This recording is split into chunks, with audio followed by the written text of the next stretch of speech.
Hey, what's up mga idol, mga followers for G's videos. So may nakapasok na yung sa atin ngayon, D65. So ito P6E DE65T. So yan. So palit lang tayo ng drive belt, aircon belt, tsaka tensioner. So bumili pa yung may-ari ng tensioner sa Usamis. So ito yung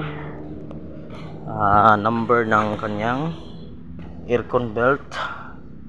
So yan, para malaman nyo, D65T, mga D65T owners. So yan yung number ng ano, kung makikita ba. So hindi maklaro-klaro. 4PK 765. Parehas lang pala ito ng ano, D64B bando.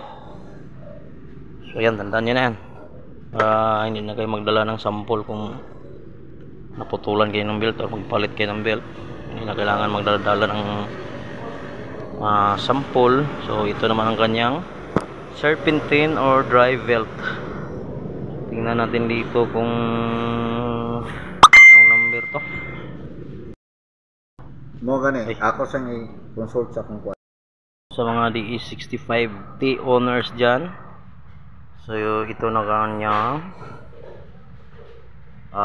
number sa kanyang serpentine belt or drive belt, 4PK 870. 4PK 870 bando RIB is yung sa kanyang aircon naman belt. So ito yon, 4PK 765. So parehas lang brand. So ayun,